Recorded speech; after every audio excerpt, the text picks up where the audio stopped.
Alors vas-y, Du raconte-moi. coup, j'étais en train de regarder une vidéo sur de McFly et Carlito avec Thomas Pesquet. Et à ce moment-là, il y avait les travaux dans la rue. Il y avait souvent des marteaux-piqueurs, etc. Et là, j'entends ratatatatata. Je dis, c'est marteau-piqueur, parce que souvent la nuit, ils font les travaux.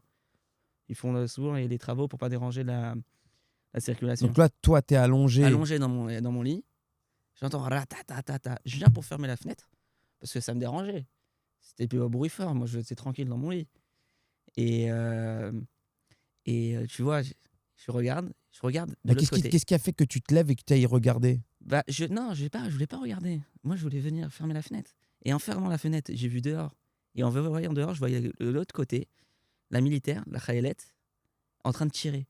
Et je vois avec l'arme comme ça, et avec les flammes Donc tu vois une militaire en train de tirer.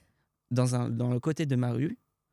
Et je vois ensuite le Khayal qui Un autre court, un autre militaire. militaire qui est en train de traverser la rue, en train de courir, qui tombe par terre, qui se prend une balle dans la jambe, dans la cuisse, je pense, quelque chose. Lui, malheureusement, il est nifta. Il, Et, il est mort, lui? ouais, il est décédé.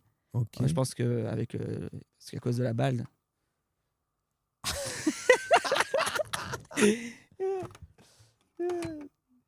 Et du coup, du coup, bah, je le vois tomber. Il se relève. Ensuite, je vais voir ma mère. On récupère le chien. On se met dans le mamad. On attend. Ma sœur, elle a vu le terroriste tirer. Ok, je sais pas. Je pourrais pas te décrire comment il était. Parce que je les ai vus. Ok, donc, et toi, donc en fait, vous êtes parti vous protéger tout de suite. Voilà, direct, on est parti. Parce que tu sais pas qu'est-ce que ça peut faire. Tu sais pas qu'est-ce qu'elle était. Il n'y avait pas eu encore le 7 octobre. Voilà, il n'y avait pas encore eu le 7 Donc tu sais octobre. pas pourquoi tu t'es mis dans le mamad. Bah, Non, parce non. que le mamad, c'est la chambre forte. C'est pour rentrer à l'intérieur, tu fermes de l'intérieur. Donc ceux-là à l'extérieur, ils peuvent pas rentrer. Ah bon? Bah oui, parce que j'ai retiré la poignée. Ah, t'avais déjà fait ça avant? Ouais. Non, parce qu'en fait, j'avais fait retirer la poignée pour être tranquille, pour pas que tout le monde rentre va-et-vient dans ma chambre. Ah, ta chambre, c'est le mamad. Ouais, L'endroit sécurisé. voilà. D'accord, ok. Et du coup, bah, on s'est mis dans le mamad. Ma sœur, je me rappellerai toujours de ça. Elle voulait absolument filmer. Donc moi, je la prenais, je la tirais comme ça. Non, tu veux. C'est ouf cette idée de cette nouvelle génération. Quand il y a un danger, au lieu de se protéger, ils veulent filmer. C'est comme ça. Toujours filmer, filmer, filmer. Bon, j'ai 19 ans. Hein. Non, mais c'est ta petite sœur qui a voulu filmer. Non, ma grande sœur. Ta grande sœur. Ouais. Elle était là, ta grande sœur? Ouais, ma grande sœur de 21 ans. Qu'on a l'avant-dernière. D'accord, d'accord. Ok, ok. Et du coup, je la prenais.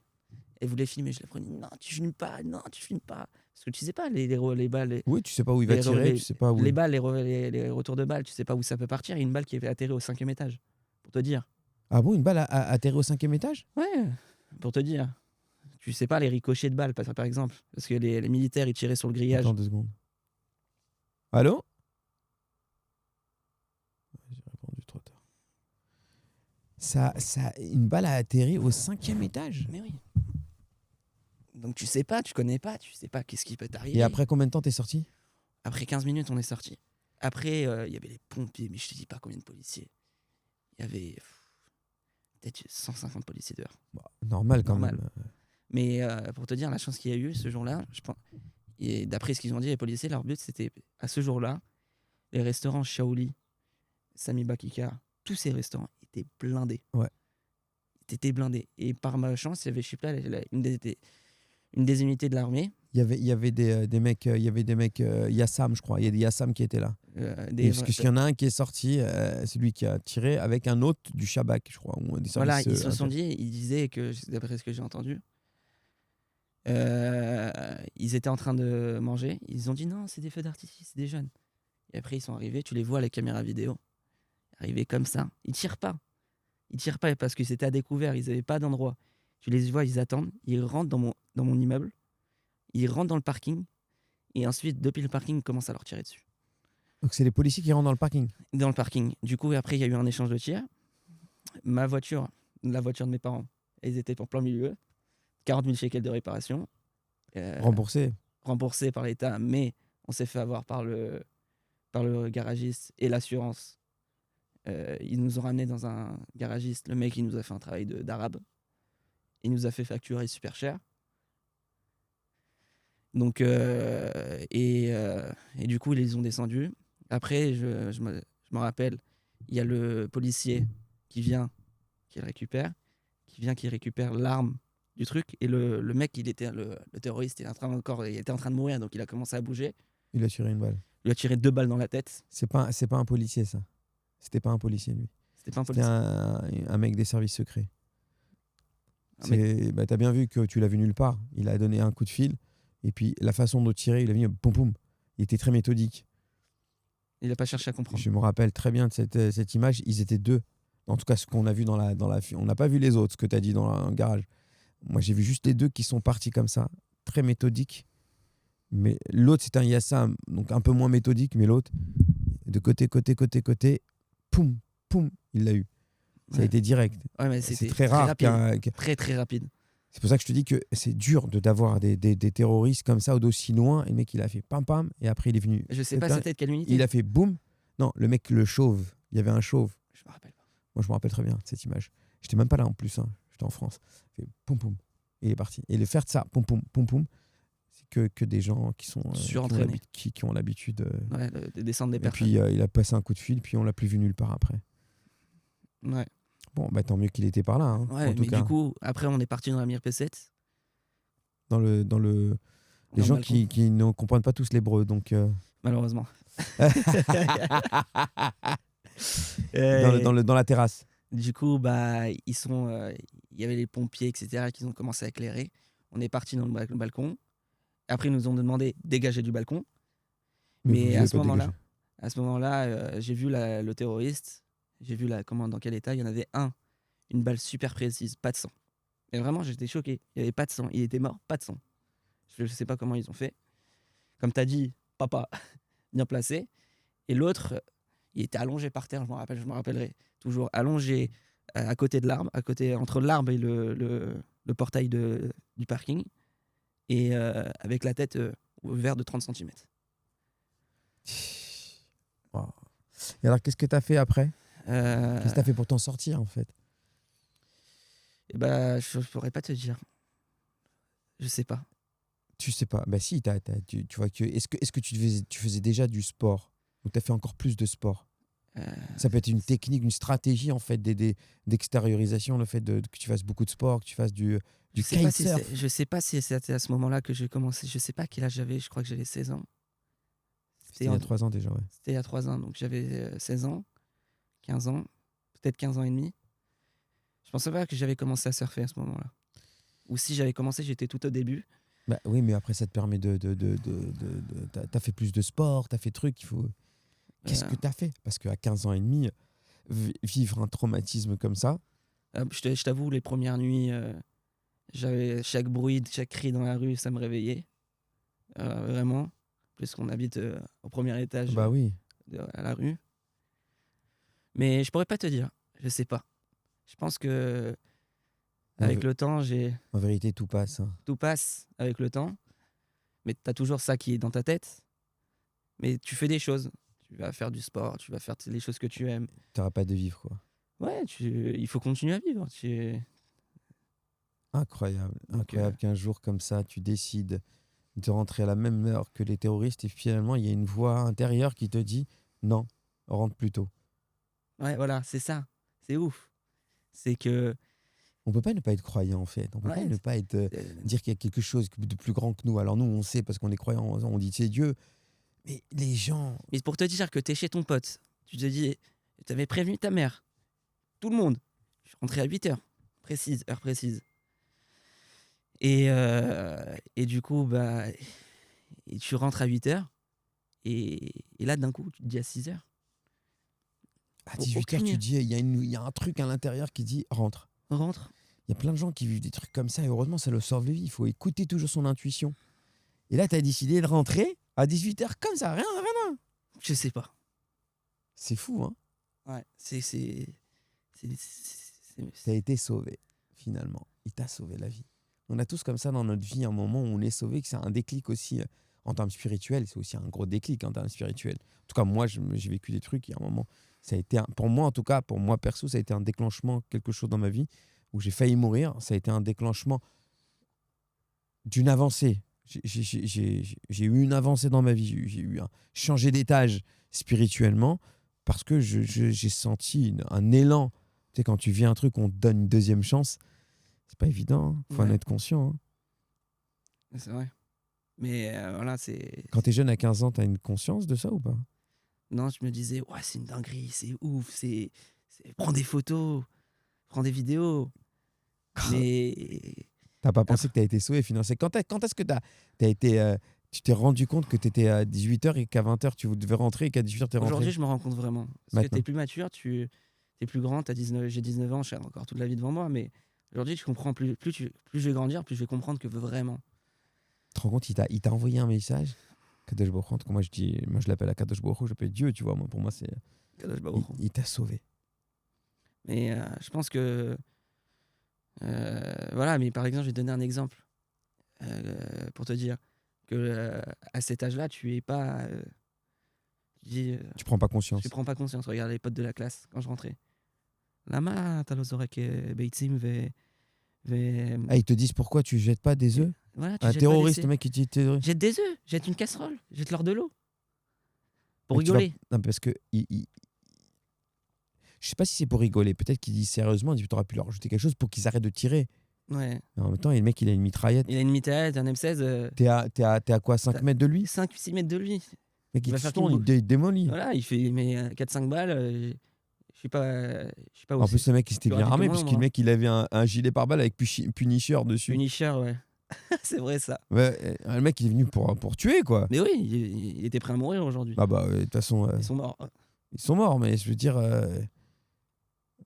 heureusement qu'ils leur mettent un peu de bêtises dans la tête, j'aime, pour qu'ils commencent leur acte terroriste dans un endroit où de loin on les entend. Ouais, et aussi, je me rappelle aussi, quand c'était le Hiroa, c'était le Hiroa, comment dire, L'événement. l'événement, il s'était passé. Bon, c'est pas un événement. Enfin, l'événement, nous on appelle Hiro un événement, mais l'acte terroriste, L'acte terroriste, l'attentat, l'attentat, il a été terminé. Je me rappelle comment toute l'unité de police qui est arrivée, qui a pris la voiture, qui l'a démontée en pièces. leur voiture. Leur voiture, une Mazda 3, je me rappelle, mais démontée. En 1 heure, elle était disloquée, la voiture. Ils ont retiré, ils ont pris un drap. Ils ont pris un drap. Il y a un drap blanc. Ils ont mis toutes les armes, toutes les balles bien rangées pour compter le nombre de balles, compter le nombre de trucs, ce qu'ils avaient. Et voilà, mais aussi, je saute des étapes. À chaque fois, je reviens en arrière parce que ça me revient, etc. Et tout début, tu vois, avec les caméras, il y a une autre militaire française marseillaise qui est morte, qui est Oui. Nifteret. Tu la vois à la caméra. Elle descend du bus, elle n'a même pas le temps de rien faire. Qu'elle se fait prendre. Elle se fait déchirer. On a vu. Et qu'elle se fait prendre l'arme comme si c'était un sac. C'est ça le plus dur. Pour la famille aussi et tout, parce qu'ils ont vu tous ce film. Ouais. On a vu le film de la famille. Tu vois, Tout le monde a vu malheureusement ce film où effectivement c'est des animaux. Rien à dire. Quand un acte terroriste, c'est quelque chose de grave. Mm. En tout cas, je crois que cette histoire, je l'ai pas racontée depuis très longtemps. bah, continue à vivre. Hein, continue Bah oui, à- je l'ai pas racontée depuis très Non, longtemps. mais il faut continuer à vivre comme tu le fais, avec la joie, ton sourire. Et c'est ça et c'est comme ça que tu gagnes, en fait. C'est comme ça qu'on gagne.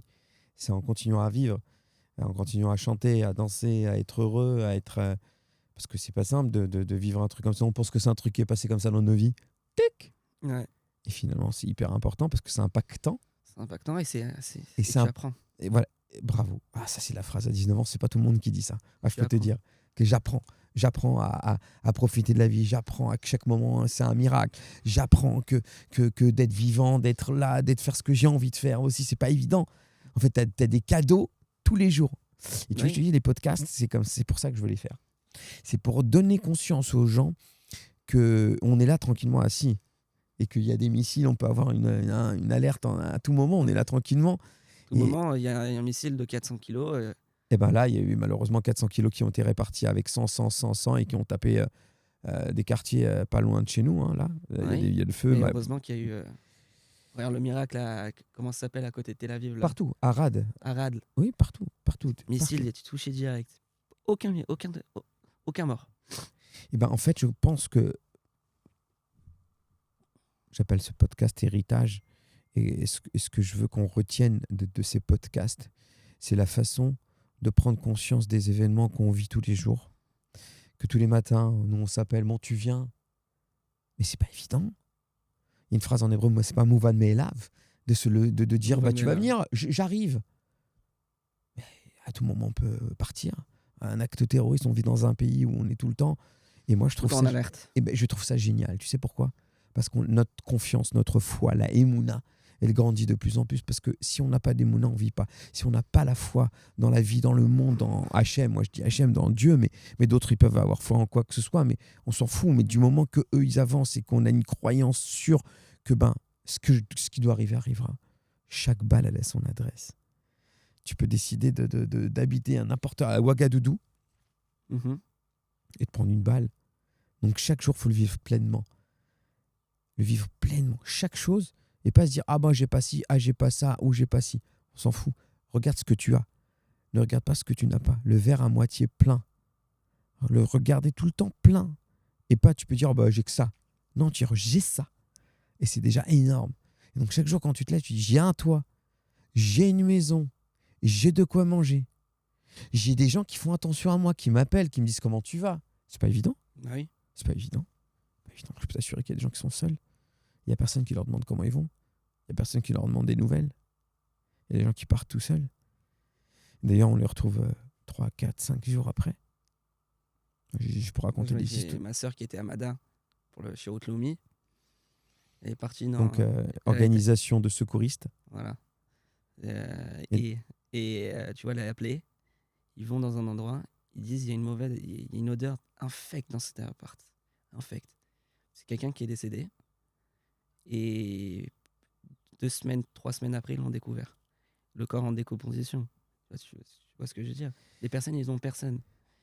Les personnes qui sont personnes Ouais, qui moi, vivent seules à la maison. il y a une semaine, j'ai intervenu dans une maison. La dame n'avait pas de nouvelles que depuis 2 jours. Et donc, ils se sont inquiétés. On a défoncé la porte. Alors, elle, comme le parterre était froid, elle n'a pas décomposé, il n'y a pas de mauvaise odeur, rien du tout. C'est incroyable, hein. Mais c'était fini. Elle avait un frère, pas de famille. Son mari était mort depuis quelques années et jeune, hein, 57 ans, pas d'enfant, rien. Donc personne ne fait attention. C'est pour ça que c'est très important aussi. D'avoir un Et entourage. pas qu'un entourage. D'avoir des personnes autour de toi. Alors je vais aller plus loin. Il faut prendre le temps de demander comment ils vont les gens que tu ne connais pas. Tes voisins. Mhm. Juste les voisins. Je ne parle pas de la famille. La famille, c'est normal. En tout cas, pour moi, et dans mon Normal. éducation, c'est normal. Mais je ne parle pas de la famille. Je parle juste des gens qui sont autour de toi. Si chacun, dans notre monde, de notre vie, on faisait attention dans notre entourage de 50 mètres, 100 mètres, je ne demande pas plus. On tape à la porte. Ça va? Tu vas bien? Ouais. T'as une Demander des personne. nouvelles, le respect. Exactement. Ouais, mais pas tout le monde sait faire ça. Moi, on a une dame pas loin. De chaque fois, comment ça va? Comment tu vas? Juste ça. Et t'as 5 voisins. 5 voisins tous les jours tapent à la porte. Comment tu vas? Ou un WhatsApp. Un WhatsApp va pas taper à la porte. Un WhatsApp. C'est plus facile un WhatsApp. Voilà encore. Comment tu vas? Tout va bien? Ça va les amis? Ça va les trucs? Tout va bien? T'as besoin de quelque chose? Non? Ok. Mais tu te rends pas compte comment ça fait plaisir même aux gens. Mhm. Et de là, je vais rebondir sur un truc important sur lequel Avoir le sourire. Toi, en ayant 19 ans, ben, c'est peut-être intéressant d'en parler, mais de donner, d'aller parler aux personnes retraitées. De dire bonjour. Comment ça va et de s'intéresser à eux juste 5 minutes. Regarde, au travail. Je suis au travail. Les gens, ils le disent. Un simple sourire, ça peut faire la journée de tout le monde, d'une personne. Bah, regarde, par exemple, hier, il y avait quelqu'un, il est venu manger. Il a dit, vrai, Mes amis. mes amis, c'est vraiment En alechem, toda rabba, valashirut, vayamamash time. C'est-à-dire que il a dit que merci beaucoup pour le. Il n'y a pas comme vous. Il n'y a Votre pas sourire. comme vous. Votre sourire, c'est très Votre important. accueil. C'est votre accueil. C'était très bon ce que j'ai mangé. Et je pense que c'est la première fois, je mange depuis 2 ans ici. Et c'est la première fois que je suis aussi bien Accueilli. accueilli et avec le sourire, etc. Bravo. Et ben c'est ça. Mais alors pourquoi je mets le. Moi, j'ai un proverbe. Tu me respectes, je te respecterai. C'est simple. J'ai 19 ans. C'est ça, tu respectes Alors moi, je vais aller plus loin. Si je me permets, Bah oui, je dois apprendre des je vais autres. te donner un autre tuyau. Respecte tout le monde. Ouais, je N'attends respecte. pas qu'on te respecte. Non, moi, je respecte tout le monde. Oui, mais n'attends pas qu'on te respecte. Et même si on Non. te respecte pas, c'est pas grave. Toi, continue à respecter les gens. C'est une grande leçon que j'ai appris après, parce que moi, j'étais jeune, j'étais impulsif. Et j'étais avec mon ego, on me respecte pas. Ben justement, tu donnes encore plus une belle leçon quand tu respectes les gens qui ne te respectent pas. Je dis pas de jouer l'imbécile et d'être trop gentil et d'abuser de ta gentillesse. Hein, c'est pas tu tends la joue à quelqu'un qui t'a fait du mal. Il y a tes limites, ça faut les respecter. Mais d'aller plus loin, de respecter tout le monde.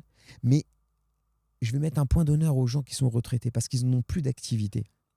Et les gens qui n'ont plus d'activité, ils ne sont plus personne.